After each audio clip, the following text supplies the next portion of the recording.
Hello everyone. तो चलिए आज से क्लास स्टार्ट करते हैं। आज की क्लास में हम लोग पढ़ेंगे सिंटेक्स। तो आइए जानते हैं कि सिंटेक्स क्या होता है। सिंटेक्स जो है वो एक ग्रीक शब्द है, ग्रीक वर्ड है जिसे बोलते हैं सिनेटिक्स।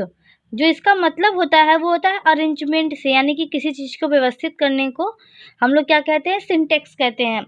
या फिर इसको एक मीनिंग में और बोल सकते हैं, मीनिंग पुटिंग इन ऑर्डर या फिर अरेंजमेंट। दोनों का बात एक ही होता है, व्यवस्थित करना। अब आइए देखते हैं कि सिंटेक्स कहते किसे हैं, इसका डिफिनीशन क्या होता है। तो देखिए जो सिंटेक्स होता है ना, ये क्लास 12th का है टॉपिक, लेकिन ये क्लास 12th से पहले भी यूज होता है, जो हमें पता नहीं होता है, जिसे हम लोग बोलते हैं कि सेंटेंस करेक्ट करना है, उसे ही हम लोग बोलते हैं क्या, सिंटेक्स। सिंटेक्स का यूज मतलब हम लोग जितना भी इंग्लिश पढ़ते हैं उसको शुद्ध रूप से व्यवस्थित करने को ही हम लोग सिंटेक्स बोलते हैं। तो चलिए आइए सिंटेक्स का एक बार डिफिनेशन इंग्लिश में जान लेते हैं। इसको इंग्लिश में बोलते हैं the correct arrangement of words in sentence is called arrangement is called syntax. इसका मतलब क्या होता है कि जो वाक्य में जो शब्द होते हैं उनको उचित स्थान पर रखना और उनका सही से प्रयोग करना, उसको हम लोग बोलते हैं सिंटेक्स। अब आइए सिंटेक्स में हम लोग इसके अंतर्गत पढ़ते हैं आर्टिकल का यूज। और जो हमारे आर्टिकल होते हैं वो क्या होते हैं, ए होते हैं, एन होते हैं और द होते हैं। आर्टिकल हमारे यही होते हैं, ए, एन और द। तो आइए हम लोग आर्टिकल के बारे में जानते हैं।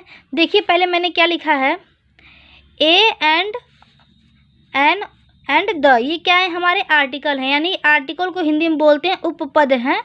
अब आइए देखते हैं कि आर्टिकल कितने प्रकार के होते हैं। तो जो आर्टिकल हमारे होते हैं ना वो 2 टाइप्स होते हैं। आर्टिकल कितने होते हैं, 2 टाइप्स। एक होता है इंडिफिनिट और एक होता है डिफिनिट। इंडिफिनिट में हमारे ए और एन आते हैं और डिफिनिट में हमारा क्या आता है, द आता है। अब आइए हम लोग ए का यूज पढ़ लेते हैं कैसे कैसे होता है। देखिए ए दिया गया है, इंडिफिनिट आर्टिकल में दिया गया ए एंड एन को इंडिफिनिट आर्टिकल कहा जाता है क्योंकि ये अनिश्चित नाउन से पहले आते हैं।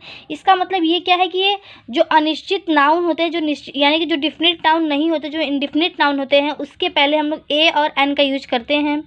उसके आगे दूसरा देखिए, जो भी हम लोग काउंटेबल नाउन होता है, दिया गया ना सिंगुलर काउंटेबल नाउन। अब इसको देखिए क्या दिया गया है, इसका जो सिंगुलर काउंटेबल नाउन होता है,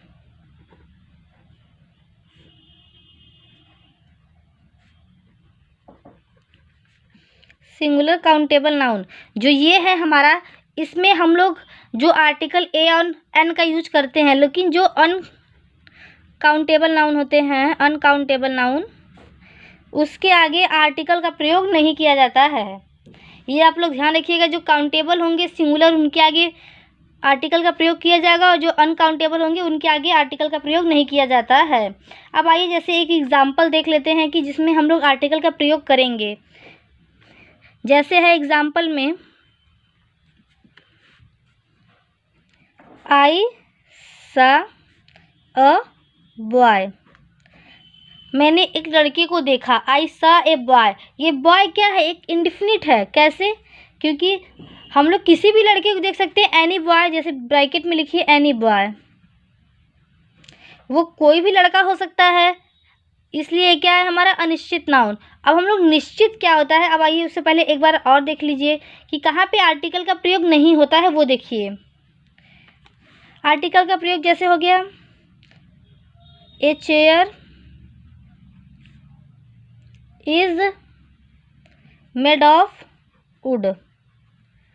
अब ये क्या है, एक अनकाउंटेबल नाउन है, क्योंकि लकड़ी जो हमारी होती है, जो वुड होती है, वुड मतलब होता है लकड़ी, लकड़ी तो हमारी अनकाउंटेबल है, तो काउंटेबल है नहीं।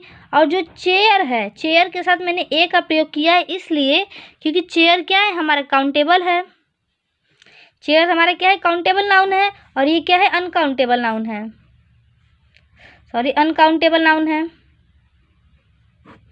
ये हमारा क्या होगा, अनकाउंटेबल नाउन हो गया। अब आइए देखिए, अब देखिए इसके आगे ना जो हमारा डिफिनिट आर्टिकल होता है, इंडिफिनिट आर्टिकल होता है, इसके आगे प्रयोग नहीं होता है। और जो हमारा जैसे कि ये काउंटेबल हो गया, सिंगुलर काउंटेबल, और ये क्या हो गया हमारा अनकाउंटेबल, तो इसके आगे हम लोग आर्टिकल कुछ भी होगा प्रयोग नहीं करेंगे। और इसके आगे मैंने आर्टिकल ए का प्रयोग किया, क्यों, क्योंकि ये हमारा कॉन्सोनेंट है और कॉन्सोनेंट के साथ ए का प्रयोग करते हैं, और ये क्या है, हमारा काउंटेबल नाउन है, इसके लिए हम यहाँ पे ए का प्रयोग किए हैं।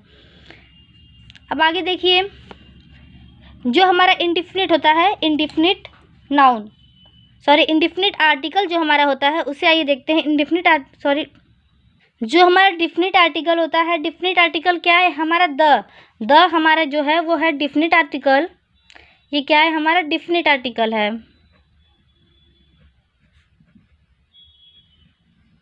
ये हमारा हो गया डिफिनिट आर्टिकल। और यह क्या होता है कि जो निश्चित नाउन होते हैं, निश्चित नाउन के आगे आर्टिकल द का प्रयोग किया जाता है।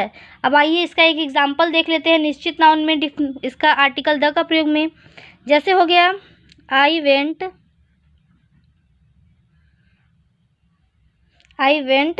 To meet the teacher. मैं टीचर से मिलने गया। तो देखिए यहाँ पे द टीचर क्यों लगाया गया है? क्योंकि ये हमारा क्या है? ये हमारा क्या है? निश्चित नाउन है। तो ये हमारा क्या हो जाएगा? The teacher. ये जो हमारा क्या है? ये हमारा निश्चित नाउन है। निश्चित का मतलब जो हमारा डिफिनिट है और ये हमारा निश्चित नाउन है, इसलिए यहाँ पे द का प्रयोग हुआ। अब आगे देखिए, आज देखिए हमें मेन चीज़ क्या पढ़ना है? ए और एन का यूज हम लोग आज पढ़ेंगे। और जो यानी कि आज हम लोग इनडिफिनिट आर्टिकल का यूज पढ़ेंगे। डिफिनिट आर्टिकल का यूज हम लोग अगले वीडियो में पढ़ेंगे। तो देखिए ए का यूज कैसे होगा। तो जो हमारा ए का यूज हम लोग जानते हैं सिद्धार्थ है कि हम जो कॉन्सोनेंट होता है, कॉन्सोनेंट, उसके आगे ये हमारा हो गया कॉन्सोनेंट, इसके आगे हम लोग किसका प्रयोग करते हैं? ए का प्रयोग करते हैं। और जो हमारा वोवेल होता है, वोवेल के आगे हम लोग एन का प्रयोग करते हैं। यही हम लोग जानते हैं। यानी कि ए ई आई ओ यू, इसके आगे हम लोग एन का प्रयोग करते हैं। जो बाकी बचता है उसके आगे एन ए का प्रयोग करते हैं। यानी जो हमारे ये वोवेल हो गया इसके साथ एन का, जो बचता है हमारा कॉन्सोनेंट उसके साथ हम लोग ए का यूज करते हैं। लेकिन वो रूल हम लोग गलत यूज करते आते हैं। तो चलिए आइए सीखते हैं कैसे इसका यूज करते हैं। तो जो हमारा जैसे कि हम लोग जो भी वर्ड पढ़ते हों उसको पढ़ते समय अगर वो वर्ड ड व ह ब ट, यानी कि इसकी जो ध्वनि जो साउंड होती है ये आता हो, जैसे क्या आता हो? ड हो गया डलिया वाला, फिर उसके बाद व हो गया, फिर ह हो गया, फिर ब हो गया, फिर ट हो गया। इससे जो भी हमारी ध्वनि प्रारंभ होती है ना उसके पहले हम लोग ए का यूज करते हैं। आप लोग इसे ध्यान से देखिएगा। जैसे हम लोग क्या लिखते हैं? यूनिवर्सिटी लिख देते हैं यहाँ पे, यूनिवर्सिटी हम लोग लिख दिए। तो इसके आगे हम लोग किसका प्रयोग करते हैं? ए का ही प्रयोग करते हैं ना, यू। और पढ़ने में क्या आता है? यू, यही आता है ना। अब इसके साथ क्या हो जाएगा? वाई यू हो गया। हम लोग इसका प्रयोग करते आए हैं, इसके साथ ऐसे हम लोग पढ़ते तो इसके साथ हम लोग एन का प्रयोग करते, लेकिन नहीं, हम लोग साउंड के हिसाब से पढ़ते हैं। तो इस हिसाब से हम लोग यहाँ पे ए का प्रयोग करेंगे क्योंकि पढ़ने पे हमारा यू आता है, ना कि अगर ए हम लोग मान लीजिए यहाँ पे एन लगाते तो कुछ अ आना चाहिए था, ऐसे आना चाहिए था ना, ई आना चाहिए था।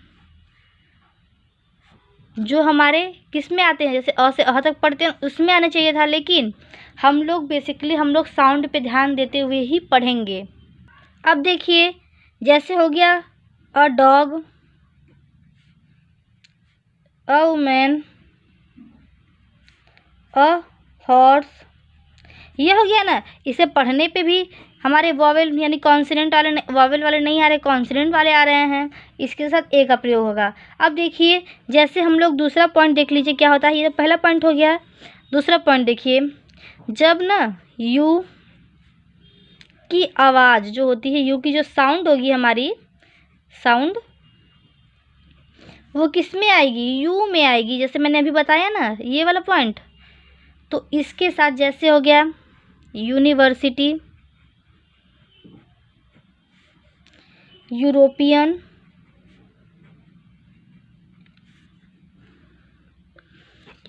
हो गया, यूनिवर्सिटी हो गया। उसके बाद देखिए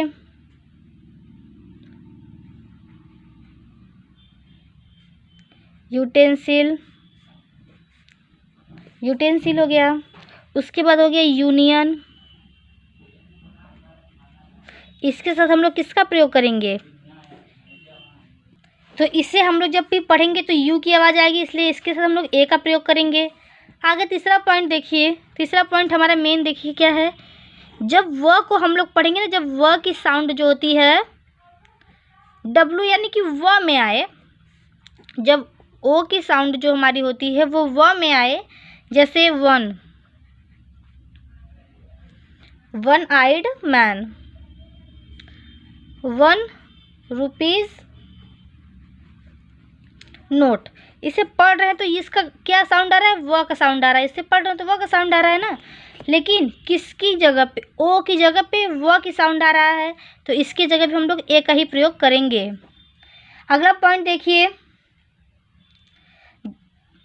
जैसे एक एग्जाम्पल देख लिए, he has a book in his hand. अब ये बुक जो हमारा ये क्या है, कॉमन नाउन है। अब कॉमन नाउन से पहले हम लोग यहाँ पे वन भी लिख सकते थे, क्यों, उसके हाथ में एक बुक है, तो एक की जगह हम लोग किसका यूज किए हैं, अ का यूज किए हैं। यानी कि जब कॉमन नाउन से पहले वन हो तो उसकी जगह पे हम लोग ए का यूज करते हैं। अगला देखिए, एक एग्जाम्पल और देख लीजिए, जैसे है अ किंग हैड 4 सन्स। राजा यानी कि एक राजा के पास 4 पुत्र थे। अब देखिए वो राजा कोई भी हो सकता है, कोई भी राजा हो सकता है, क्यों, क्योंकि ये कॉमन नाउन एक है, वो राजा कोई भी हो सकता है। तो इस राजा से पहले हम लोग एनी किंग भी कर सकते थे, कोई राजा के पास 4 पुत्र थे, तो उसकी जगह हम लोग क्या करेंगे, ए का यूज करेंगे, क्योंकि एनी की जगह भी जहाँ पे कॉमन नाउन हो, एनी की जगह हम लोग ए का प्रयोग करते हैं। अब दूसरा एक और रूल देख लीजिए, जहाँ पर परसेंटेज की बात आती है ना, परसेंटेज की बात, उसके पहले भी हम लोग किसका प्रयोग करते हैं, ए का प्रयोग करते हैं। जहाँ पे परसेंटेज की बात आती है वहाँ पर भी ए का प्रयोग करते हैं, किसकी जगह पे, पर की जगह पे, किसकी जगह पे, पर की जगह पे। देखिए कैसे प्रयोग करते हैं, जैसे है ही अर्न्स कितने, 3000 आर्यस ना, 300 आर्यस, 3000 आर्यस। उसके बाद ए मंथ, जैसे कि वह कमाता है 3000 पर मंथ, बोलते हैं ना 3000 पर मंथ, तो पर की जगह हम लोग किसका यूज किए हैं, ए का यूज किए हैं। यानी कि जहाँ पे पैसे की बात होती है, अर्न की बात होती है ना, उसके पहले हम लोग किसका प्रयोग करते हैं, ए का प्रयोग करते हैं, किसकी जगह, पर की जगह। आगे देखिए कि जहाँ पे जो हमारा प्रॉपर नाउन होता है, जो प्रॉपर नाउन का यूज अगर हम लोग कॉमन नाउन की जगह पे करते हैं, कॉमन नाउन के रूप में करते हैं, कॉमन नाउन के अगर रूप में प्रॉपर नाउन का यूज करते हैं, तो उसके पहले भी हम लोग किसका यूज करते हैं, आर्टिकल ए का प्रयोग करते हैं। जैसे कि एग्जाम्पल एक देखिए यहाँ पे, ही इज़ अ साइलॉक। जो ये साइलॉक है हमारा, ये क्या है, हमारा एक कॉमन नाउन है। साइलॉक क्या है, हमारा एक कॉमन नाउन है,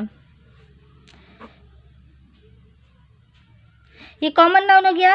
अब देखिए साइलॉक का जो अर्थ होता है ना, वो क्या होता है, अ क्रूएल